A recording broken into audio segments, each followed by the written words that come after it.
Myself Syed Abdul Manan. Today we will discuss about Standard 8 Science Chapter number 8 Cell Structure and Function. ये chapter के बारे में मैंने कुछ वीडियोस भी आपको डाली हुई है पहले, आई होप आपने देखी होगी। ठीक है, हम अब डिस्कस करने वाले ये वेरी मोस्ट इंपॉर्टेंट चैप्टर्स भी है। बायोलॉजी बेस पर है तो आपको न्यू न्यू थिंग्स आपको आएगी, कुछ स्ट्रक्चर्स भी आने वाले हैं, कुछ न्यू नेम्स भी आने वाले, तो आपको ये सब चीज़ ध्यान रखना है। You have already learned the things around us, the either living or non-living. Further, you may recall that all living organisms carry out certain basic functions. Can you list these functions?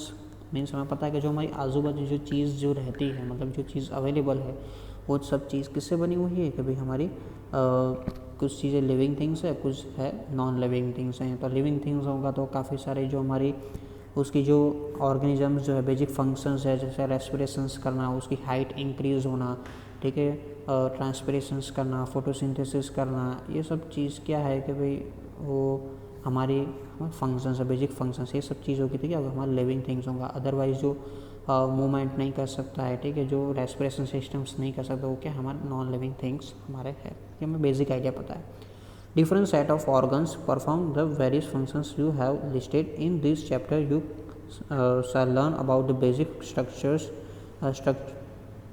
unit of an organ, which is called cell. Cell may be compared to bricks. Bricks are assembled to make the building, and similarly cell are assembled to make the body.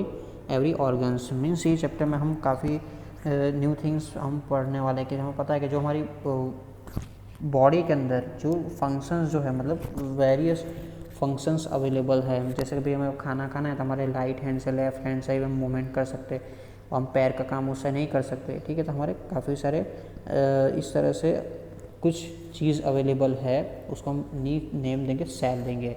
तो आपको ये new word आ रहा है cell, अभी हम आगे पढ़ेंगे तो आपको पता चलेगा सेल क्या है। अभी ये नॉर्मली वर्ड आप ध्यान रखो तो उसको सेल है। तो सेल क्या है? One type of single and basic unit of our body and any structures. कि जैसे कि भाई कोई आपको बिल्डिंग खड़ा करना है तो हमें क्या चाहिए? ब्रिक्स चाहिए। तो हम क्या करते हैं? ब्रिक्स को किस पोजीशन में रखते हैं? इस तरह। फॉर एग्जाम्पल आपको कोई भी बिल्डिंग हमारा कंस्ट्रक्शन चल रहा है तो हम क्या करेंगे? इस तरह से ब्रिक्स से रखते जाएंगे। आपको जितनी बड़ी आपको बिल्डिंग बनाना है, जो भी चीज़ आपको करना है, इस तरह से ब्रिक्स से रखते जाएंगे। तो बेसिक हमें क्या चाहिए? हमें ब्रिक्स चाहिए। विदाउट ब्रिक्स आप एनी बिल्डिंग या कोई भी चीज़ आप प्रिपेयर नहीं कर सकते। तो इसी तरह से हमारी बॉडी को प्रिपेयर करने के लिए क्या चाहिए? सेल चाहिए। क्या चाहिए? सेल। ये सब सेल इकट्ठा होंगे और पूरी हमारी बॉडी को क्या बनाएंगे? एक बनाएंगे, मतलब वो मूवमेंट करने के लिए, किसी भी तरह का वर्क करने के लिए पूरा बॉडी स्ट्रक्चर कौन बनाता है? हमारा सेल बनाता है। जैसे यहाँ पर बिल्डिंग को आपको प्रिपेयर करना है, यानी बुर्ज खलीफा है, हमारी जो लॉन्गेस्ट बिल्डिंग जो है, उससे वो भी बनाने के लिए क्या चाहिए? ब्रिक्स ही चाहिए ना। ब्रिक्स को आप इकट्ठा करते जाओ, जितनी भी आपको लंबी बिल्डिंग बनानी हो तो आपको क्या चाहिए? बेसिक। तो आपको ब्रिक्स चाहिए। इसी तरह से हमारी बॉडी को असेंबल, मतलब बनाने के लिए, ठीक है, जो हमारे बॉडी को बनाने के क्या चाहिए? हमें सेल चाहिए। तो ये क्या है? सेल का डिस्क्रिप्शन है। अब इसकी डिस्कवरी कैसे वो डिस्कवर हुआ? तो Robert Hooke in 1665 observe the slice of the cork under the simple magnifying device. The cork is a part of the bark of the trees. Means cork है वो क्या हमारे 1665 के अंदर Robert Hooke, this is very very most important. तो Robert Hooke ने cell का discover किया था। उसने फर्स्ट जो कॉर्क का स्लाइस, कॉर्क क्या है? वन ट्री है, उसका पार्ट है, बार्क ट्री है, उसका पार्ट है, ठीक है, उसको क्या बोलते हैं? कॉर्क। तो कॉर्क को उसने क्या ऑब्जर्व किया? उसने मैग्नीफाइंग ग्लास के अंदर क्या किया? उसने ऑब्जर्व किया। ही टुक thin slice of the cork and observed that under microscope he noticed party-torns box or compartment in the cork slice। means उसने देखा, जब उसको माइक्रोस्कोप के अंदर जब देखा तो उसके अंदर उसको बॉक्सेस दिखाई गए, और एवरी जो बॉक्सेस है वो क्या है? सभी से जुड़े हुए हैं, मतलब इस तरह के उसके एक उसको इमेज दिखाई दी। ये क्या है? मैग्नीफाइंग ग्लास से हुई इमेज है। ये क्या है? आपको दिखाई नहीं देता? हमारी जो आपको एक सिंपल चीज़ बताऊँ तो हमें पता है स्वेट होता है। जैसे हमारी विंटर वाले समर के अंदर जब बाहर घूमने आता है तो हमें स्वेट होता है, तो वो कहाँ से? हमारी बॉडी में से ही आता है। तो हमारी जो स्किन है उस पर क्या स्मॉल होल्स है, तो हमें कभी नॉर्मली अब नहीं दिखा देंगे आपको, ऐसे हो रहा होगा सर ऐसा होल्स है इसीलिए तो आ रहा है बाहर, बट आप उसको देख नहीं सकते। आपको देखना है तो आपको हमारे जो इंस्ट्रूमेंट्स है उसको यूज़ करना होगा। ठीक है। तो माइक्रोस्कोप की ये इमेज दी हुई है, उसने देखा कि भाई ये काफ़ी सारे एक ही तरह के बॉक्सेस आपको दिखाई दे रहे हैं और वो सबसे जुड़े हुए हैं। This boxes appear to like the honeycombs, ठीक है। हनी कम्स जो है वो हनी बीज जो प्रिपेयर करते हैं ना, उसका जो इस तरह से वो पूरा स्ट्रक्चर है, इस तरह से आप देख सकते हो, ठीक है। आप उसको कभी आपने नज़दीक से देखा हो तो इस तरह से आपको क्या है, कप का एक इमेज पूरा उसका कप जो होता है इस तरह से होगा, इस तरह से दिखा दिया। He also noticed that the one box was separated from the other by a wall और partition, who coined the term cells for each box. Means उसने देखा ये बॉक्सेस वाले हैं वो उसके सभी सेपरेट है, वो बाय वॉल से या बाय पार्टीशन से क्या वो डिफरेंट है। उसने उसके ये एक बॉक्स को क्या नेम दिया, सेल नेम दिया।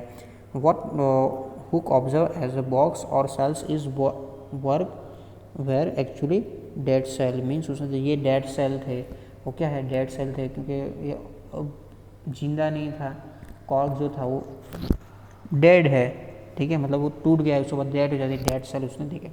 Sales of living organisms could be observe only after the discovery of improved microscope. Very little was known about the cell for next 150 years about Robert Hooke observation. Today we know a lot about the cell structures and functions because of improved microscope having the high magnification. Means ये discovery होने के बाद 150 years के बाद आपको उसके बारे में काफ़ी सारी जानकारी मिलती गई अभी हमारे पास, क्यों कि जो माइक्रोस्कोप के अंदर जो उसने ऑब्जर्वेशन किया था उसकी जो मैग्निफिकेशन, मतलब जो देखने की जो हम बोलते हैं ना उसका पावर, जैसे कि हम मोबाइल परचेस करते तो आपको 64 मेगापिक्सल है ना, 48, तब देखो 48 के अंदर आप इमेज लोगे और 64 मतलब दोनों की क्लियरिटी डिफरेंट होगी। तो क्या हाई रेजोल्यूशन वाला जो होगा 64 वाला, उससे भी जो हमारे आते हैं। तो इस तरह से माइक्रोस्कोप का डेवलपमेंट होता गया तो आपको इसके बारे में, सेल के बारे में काफ़ी सारी जानकारी मिलती गई। अभी हमारे पास फुल्ली जानकारी है, उसका स्ट्रक्चर है, ठीक है, सब कुछ फंक्शंस है, सब कुछ अवेलेबल है। The cell, both bricks in the building and cells is living organism are basic structural unit, ठीक है। तो आपको कोई भी बिल्डिंग प्रिपेयर करने के लिए ब्रिक्स चाहिए, तो हमारी बॉडी लिविंग ऑर्गेनिजम्स के लिए क्या है, बेसिक यूनिट क्या है हमारा, सेल है। The building through built of similar bricks have different designs, shapes and size. Similarly, the living world organisms differ from the one another, but all are made of the cell. Cell in the living organisms are complex living structures unlike non-living bricks.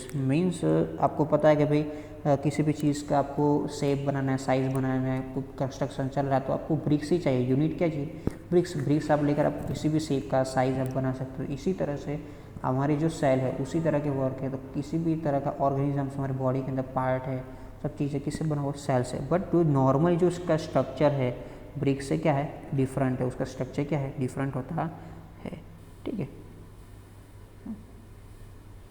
यहाँ पर आपको दिया हुआ देखो, आप देख सकते हो कि ये जो है ब्रिक्स वॉल, जो हमारे ब्रिक्स से बनी हुई जो एक वॉल है, ठीक है। तब देख सकते किस तरह से ब्रिक्स रखा हुआ है, एक पोजीशन में रखे जाते हैं तो पूरी हमारी वॉल इस तरह से प्रिपेयर होती है। तो इसी तरह से हमारी ऑनियन पील या ऑनियन है उसका एक स्लाइस लिया हुआ और उसका ऑब्जर्वेशन कर ये इमेज दिया हुआ ऑनियन पील। अब इसका स्ट्रक्चर ये क्या है, सेल है, ये क्या है, सेल है, ठीक है। ये वन सेल आप देख सकते किससे जुड़े हुए, इस तरह से पूरा बॉडी के अंदर हमारे मिलियंस ऑफ सेल्स अवेलेबल है और पूरा हमारा बॉडी बनाते हैं। The egg of the hand represented a single cell and big enough to be seen by the unaided eyes means वो क्या है, सिंगल सेल से बना हुआ है, ठीक है।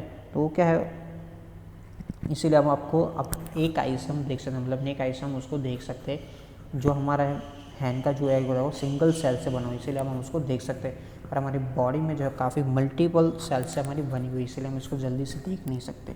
उसको देखने के लिए हमें क्या चाहिए, माइक्रोस्कोप्स चाहिए, अच्छे रिजोल्यूशंस वाला, तो आपको पता चलेगा। ये सब ऑनियन पील वाला ना, ये आप स्टैंडर्ड 11 के अंदर आपको बायोलॉजी के अंदर फर्स्ट प्रैक्टिकल्स ही आएगा, ठीक है। अदरवाइज़ हमारे अपर स्टैंडर्ड में 9-10 के अंदर जो अवेलेबल है, तो माइक्रोस्कोप हमारे स्कूल में अवेलेबल है, या ऑनियन पील की जो स्लाइस अवेलेबल है तो आप उसको ऑब्जर्वेशन कर सकते हो। या आप सिर्फ चीज़ पढ़ोगे 11th के अंदर, आपको खुद से करना होगा तो आपको मज़ा भी आएगा। Organisms show varieties in cell number, shape and sizes, ठीक है। उसके अंदर वेराइटीज़ है, उसके cell number, shape and size shape size different different होता है. How do scientist observe and study the living cells? They use microscope which magnifying object. Stain dyes are used to color part of the cells to study the detailed structures. Means वो क्या है कि इस तरह से उसको study करते हैं माइक्रोस्कोप की वजह से वो स्ट्रक्चर करते हैं उसको एक स्लाइस मतलब एक पार्ट उसका कटिंग किया था उसके बाद उसको पूरा स्टडी करते हैं. ठीक है. There are the millions of the living organism. They are different shape and size. The organs also vary in shape, size and numbers of cells. Let us study about some of them. Means जो हमारे millions of living organisms available है उस सभी का size सभी का shape different different है. ठीक है. काफ़ी सारे हमारे बॉडी में अवेलेबल है. यहाँ पर हम कुछ चीज़ के बारे में डिस्कस हम करेंगे. कुछ स्ट्रक्चर्स है कुछ जो उसके फंक्शंस है वो हम डिस्कस करने वाले हैं. Number of cells. तो can you gauge the number of cells in the tall tree or in the huge animal like the elephant? The number of runs into the billions and trillions. Human's body has a trillion of the cells which vary in shape and size. Different group of cells perform the varieties of functions. आप कभी सोचो कि जो हमारी trees है elephant है उसके अंदर कितने सेल्स हो सकते हैं. तो बिलियन से ट्रिलियन सेल्स हमारे एलिफेंट उसके अंदर अवेलेबल है. सिमिलरली हमारी बॉडी के अंदर ह्यूमंस के अंदर भी ट्रिलियंस मतलब काफ़ी सारे सेल्स अवेलेबल. आप उसको गिन भी नहीं सकते उतने हैं. तो सभी का shape size different different group wise different different होता है और सभी का वर्क भी क्या है डिफरेंट डिफरेंट होता है. जैसे मैंने आपको बोला ना पहले ही आपको बोला कि भी जो हमारे खाना खाने के लिए हम पैर से नहीं खाएंगे हमारे हैंड से ही खाएंगे क्योंकि उसके अंदर वो सेल्स अवेलेबल उसका वर्क है. जिस तरह से भी हमें रेस्पिरेशन सिस्टम्स करना है तो उसके लिए सेल्स है वो सेल्स उसका ही वर्क करेंगे कोई और वर्क नहीं करेंगे. ठीक है. तो इस तरह से तो organisms made of more than one cells are called multicellular. ठीक है. मोर देन वन सेल से ज़्यादा से बना हुआ है जो कोई हमारा ऑब्जेक्ट या ऑर्गेनिजम्स उसको हम क्या बोलेंगे मल्टी सेल्यूलर. मल्टी मतलब मल्टी मैनी. ठीक है. सेल्यूलर मतलब सेल. मल्टी मतलब मैनी काफ़ी सारे सेल से बना हुआ उसको हम क्या बोलेंगे मल्टी सेल्यूलर. जैसे human they number of sales being less in smaller organisms does not it anyway affect the functioning of the organisms. You will be surprised to know that the organism will billions of cells bring life as a single cell which is the fertilized egg. The fertilized egg cells multiples and the numbers of cells increase the development proceed. Means काफ़ी सारे जो हमारे जो small organisms जो है ठीक है उसके अंदर काफ़ी सारे सेल्स की प्रेजेंस होते हैं. काफ़ी सारे मिलियंस है ट्रिलियंस में अवेलेबल होते हैं. ठीक है. सभी का जो वर्क है डिफरेंट डिफरेंट होता है. आपको ऐसा मतलब एक जो लिविंग ऑर्गेनिज्म जो हैंड का जो हमारा एग जो है वो कितना बड़ा में दिखने में है बट वो सिंगल सेल से बना हुआ है ऐसा नहीं. बट इस तरह का कोई और जो हमारा एनिमल है उसके अंदर काफ़ी सारे क्या होता है कि भाई वो सेल से बने हुए होते हैं. ठीक है. वो क्या करता है कि उसके अंदर जो हमारा जो एग है ठीक है वो फर्टिलाइज होता है और एग में से क्या होता है वो मल्टीपल्स में वो कन्वर्ट होता है. ठीक है. एग के अंदर फर्टिलाइज होगा और नंबर ऑफ सेल्स के अंदर क्या होगा वो कन्वर्ट होगा. मतलब नंबर ऑफ एग के अंदर क्या होगा कन्वर्ट होगा. तो उसको हम क्या बोलेंगे सिंगल सेल बोलेंगे. ठीक है. सिंगल सेल से बना हुआ था. Look at the figure 8.3 A and B. Both organisms are made up of single cell. The single cell organisms are called unicellular.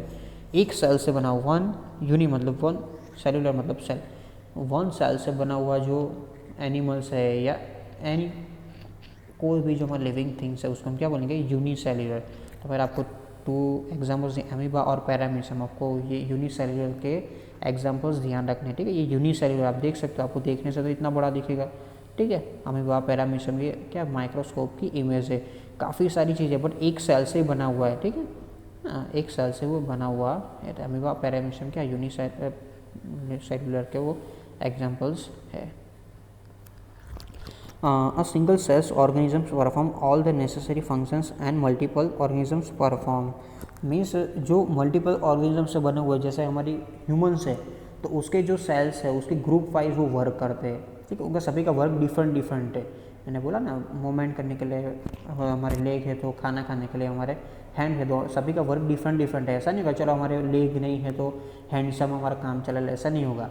But ये सभी चीज़ मूवमेंट करना, ठीक है, रेस्पिरेशन सिस्टम करना, सब कुछ वो सब चीज़ हमारे जो यूनिसेलुलर से जो बने हुए ऑर्गेनिजम्स जो होते हैं वो सभी चीज़ होती है, बट किससे होगा, वन से, और मल्टी के अंदर डिफरेंट डिफरेंट होगा। तो single cells organisms like amoeba captures and digest food, respire, excrete, grow and reproduction. Similar functions in the multicellular organisms are carried out by groups and specialized cells performing different tissues in turn from organs. Means जैसे कि भाई हमारा respiration system से food का digest करना, excretes मतलब जो हमारा वेस्ट बाहर निकालना, ठीक है, ग्रो करना, रिप्रोडक्टिव सिस्टम करना, वो सभी चीज़ यूनिसेलुलर के अंदर सब एक से ही होती है। बट मल्टी सेलुलर जैसे हम है, ह्यूमन है, तो सभी के अंदर ये सब चीज़ के लिए सेल्स डिफरेंट डिफरेंट है, सभी का वर्क है ग्रुप वाइज वो करते रहते हैं। तो आपको ऐसा हो रहा है सभी एक ही से थी, ये राइट है, ठीक है। ये सभी चीज़ यूनिसेलुलर के अंदर एक सेल से बने हुए जो चीज़ है वो सिंगल से करते हैं, जो सेकंड जो हम मल्टी जो है वो क्या है, सभी इकट्ठा होकर वो वर्क करते हैं। तो यहाँ तक हम रखते हैं। जो हमारा नेक्स्ट जो है शेप ऑफ सेल हम नेक्स्ट वीडियो में डिस्कस करेंगे। आई होप आप लोग को अंडरस्टैंड आएगा। If any doubt, if any query आप कमेंट्स में डाल सकते हो। Thank you, have a nice day.